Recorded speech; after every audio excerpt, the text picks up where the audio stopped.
Pemirsa, Sabtu besok 17 Agustus 2019, Harian Media Indonesia akan menerbitkan edisi khusus peringatan kemerdekaan ke-74 Republik Indonesia. Ada sejumlah liputan khusus dan liputan khas yang akan tersaji pada hari ini. Apa saja topik yang ada di dalamnya kita akan langsung tanyakan kepada Project Officer Media Indonesia edisi khusus peringatan kemerdekaan Republik Indonesia, Eko Rahmawanto. Selamat pagi Mas Eko. Selamat pagi. Ayu. Ada berapa halaman? Sepertinya tebal sekali ini. Saya sudah pegang tapi belum sempat baca seluruhnya. Ya, total ada 80 halaman, Ayu. Ya. Total 80 halaman. Apa saja isinya Mas Eko?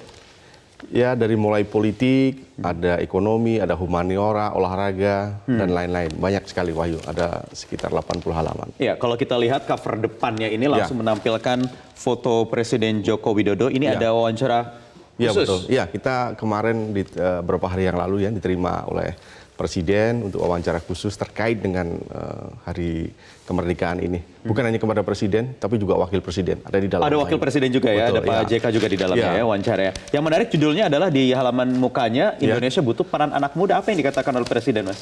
Ya, kalau kita lihat untuk kabinet nanti ya, Pak Presiden kan sering mengatakan bahwa kita membutuhkan anak-anak muda. Usianya sudah juga sering disebut, sekitar 30 sampai 40, bahkan 45. Kemarin juga mengatakan komposisinya lebih banyak kepada anak muda, betul, anak muda profesional. Kemudian bukan hanya dari kalangan profesional, di partai pun kalau anak-anak muda yang punya potensi juga akan dimasukkan, Wahyu. Dan itu bisa dikupas di media Indonesia. Kita lihat nanti kalau pembaca setia media Indonesia membaca, pasti akan terjawab itu semua yang ada di yang seputaran terakhir ini soal kabinet, soal milenial dan lain-lain, Wahyu. Ya, termasuk di dalamnya kalau kita lihat lagi ini karena salah satu visi misi Presiden terpilih Joko Widodo untuk periode yang kedua nanti adalah untuk meningkatkan kualitas sumber daya manusia yang juga siap memiliki daya saing di era disruptif ini. Ada di sini halaman berikutnya soal memicu digital, ekonomi digital, kemudian pemanfaatan internet yang produktif dan termasuk meningkatkan lagi soal startup nih, unicorn, dekakorn. Apa yang ingin diambil dari sini, Mas, sebenarnya? Ya, kalau ini kan sempat viral ya ketika Presiden kemarin di debat capres, sempat diungkapkan dan kemudian ada yang tahu, ada yang enggak, kemudian menjadi perbincangan. Memang ke depan tidak bisa kita pisahkan hal-hal semacam ini, apalagi nanti 2024 pemilihnya itu pemilih muda, milenial, dengan berbagai macam seperti itu dia akan lebih mengena ya, Wahyu, daripada generasi yang seusia kita, saya maksud saya yang sudah hampir menjelak 50 yang mungkin bisa sangat ketinggalan dengan hal-hal seperti itu, Wahyu. Ya, dan ini harus ada upaya untuk mengejar ketertinggalan, betul, begitu. Melakukan lompatan begitu. Betul, ya. Tapi ada yang menarik lagi di dalam soal ini ada soal Pancasila rujukan kebangsaan. Dan ini menjadi satu masalah yang cukup menyita perhatian bangsa dalam beberapa tahun terakhir ketika banyak orang yang sudah melupakan semangat kebersamaan, harmoni, membangun kebersamaan di tengah masyarakat. Milenial ada di mana dan bagaimana mereka, Mas? Saya kira Pancasila itu sudah harga mati ya, tidak ada lagi perdebatan di sana. Kalau kemudian ada ormas yang anti Pancasila, saya kira sudah bukan tempatnya di sini ya. Jadi milenial pun juga harus mengikuti itu. Tidak ada lagi perdebatan soal Pancasila ini, kemudian juga di situ juga akan dibahas soal toleransi. Nah, itu juga harus milenial juga harus tahu bahwa Indonesia ini kan beragam suku, bangsa, agama, dan lain-lain. Itu yang harus ke depan harus tetap dikedepankan agar bangsa yang besar ini tidak kemudian suatu saat nanti akan menjadi pecah lagi.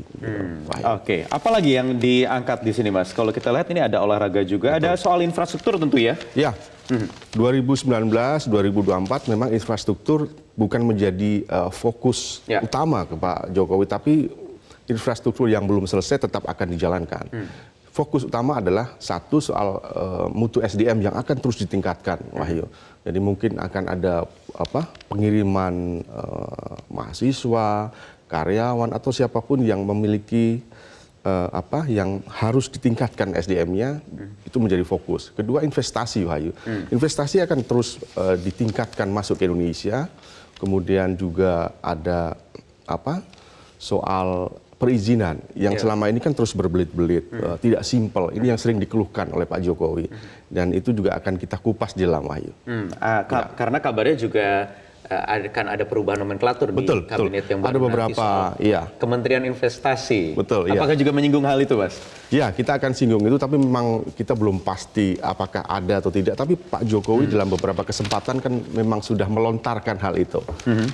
Dan kita tunggu saja itu, apakah nanti dalam pengumuman, apakah tanggal 20 Oktober setelah itu atau sebelumnya? Atau sebelumnya, begitu ya. Ini kan sekarang menjadi perdebatan, Wahyu. Kita tunggu aja. Ya, karena Presiden sudah mulai mengirim-ngirim sinyal gitu. Betul. Sudah ready, sudah siap gitu ya. Apakah artinya memang akan diumumkan secara lebih awal sebelum pelantikan atau tidak? Kemudian, ini wawancara dengan Pak JK ya. Apa yang disampaikan Pak JK, Mas? Ya, kita memang secara khusus minta kepada Pak JK untuk wawancara, karena ini kesempatan terakhir ya.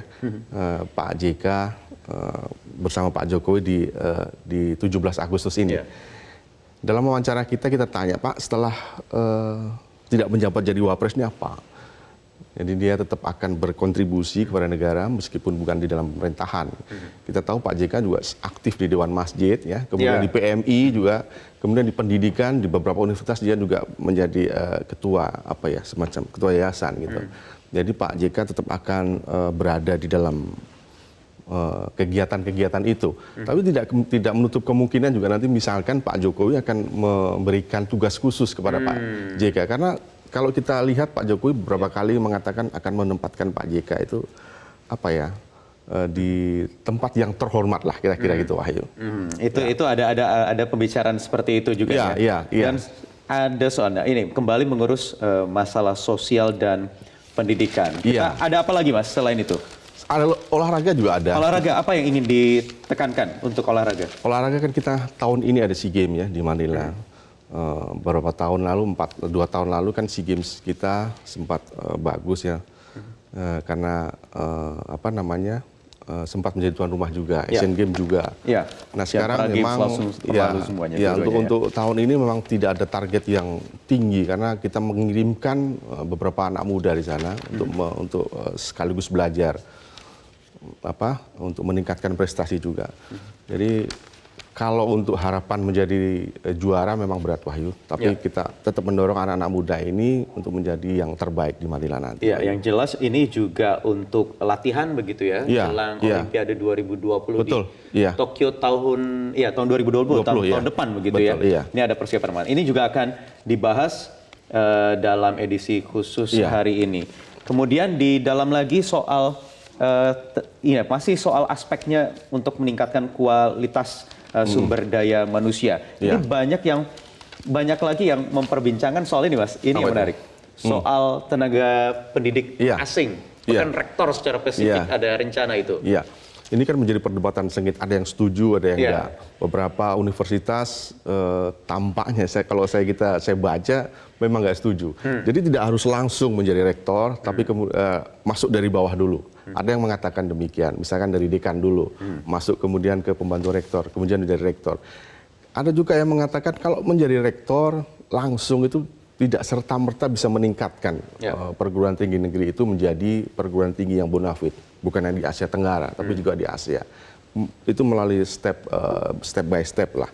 Wapres pun sebetulnya tidak setuju dengan langsung menjadi rektor, karena butuh butuh penyesuaian. Kan kalau kita melihat pendidikan di Indonesia ini bahasa pengantarnya aja bukan bahasa pengantar bahasa Inggris. Sementara kalau kita mengacu ke head to head dengan Singapura lah misalkan yang kita menjadi rujukan untuk di dalam negeri. Mereka bahasa pengantarnya sudah bahasa Inggris. Rektornya pun juga tentu mahir dengan bahasa Inggris. Di Indonesia belum tentu banyak dosen atau kepala rektor yang bisa bahasa Inggris. Jadi jangan sampai sia-sia ketika sebuah institusi pendidikan apalagi negeri dipimpin oleh rektor asing, kemudian jajaran di bawah juga tidak bisa mengejar gitu. Jadi artinya aspek yang perlu dibenahi. Betul, iya betul. Itu yang harus dibenahi. Tapi kita tidak boleh menutup mata bahwa memang kita membutuhkan para pendidik asing ini yang memang mempunyai kualitas, Wahyu. Kalau kita melihat di beberapa negara Eropa, di Amerika, di Asia Tenggara yang sudah bagus, di Jepang, di Korea, di Singapura memang tenaga pendidik di sana kan memang berkualitas. Indonesia diharapkan memang nanti ke depan, 10 tahun ke depan misalkan, pendidikan Indonesia sudah mulai meningkat, melompat lebih baik lagi daripada sekarang. Oke. Terakhir, kita tentu tidak bisa mengupas satu persatu karena 80 halaman. Tapi ada hal yang menarik juga dari foto Pak Jokowi dengan Ibu Negara ini di Danau Toba ya ini kalau tidak salah ya, beberapa waktu yang lalu. Yang kembali lagi menekankan soal mempromosikan destinasi-destinasi wisata yang menjadi prioritas. Ada 10 Bali baru. Betul. Iya. Jadi kan kalau kita sekarang mengandalkan kan Bali ya. Jadi tahun kepemimpinan Pak Jokowi itu memang mempromosikan 10 Bali baru. Maksudnya itu bukan di Bali, tapi di seluruh Indonesia agar setara dengan wisatanya itu dengan Bali. Dari mulai Sumatera Utara ada Danau Toba, sampai Labuan Bajo, sampai Raja Ampat sana dibikin destinasi wisata yang membuat turis itu betah, senang, akan balik lagi. Tentu bukan hanya wisatanya yang diperbaiki, infrastrukturnya juga diperbaiki, bandaranya juga diperbaiki. SDM-nya lagi balik lagi. Iya, SDM-nya juga harus diperbaiki karena akan banyak turis yang datang ke sana ketika semuanya sudah selesai. Infrastruktur sudah selesai, hotelnya juga bagus, masyarakat yang ada di sekitaran juga welcome. Jadi pasti turis akan kembali kalau ke sana. Baik, 80 halaman edisi khusus yang terbit. Sudah bisa mungkin banyak pemirsa di rumah yang sudah memegang langsung terbitan hari ini untuk Media Indonesia edisi Jumat 16 Agustus 2019. Silakan dilihat sendiri begitu ya Mas Eko ya. Yang jelas ini ada catatan-catatan capaian kinerja pemerintahan Jokowi JK selama 5 tahun yang akan segera selesai dalam 1,5 bulan ke depan. Dan nanti bagaimana kelanjutannya, Bro? Oke, baik. Terima kasih Mas Eko Rahmawanto. Sama-sama di Metro Pagi Prime Time. Demikian informasi dan juga dialog tadi terkait edisi khusus di Media Indonesia. Dan kita jeda terlebih dahulu. Sesaat lagi Ajeng Kamarati akan hadir dalam informasi perakhiran cuaca.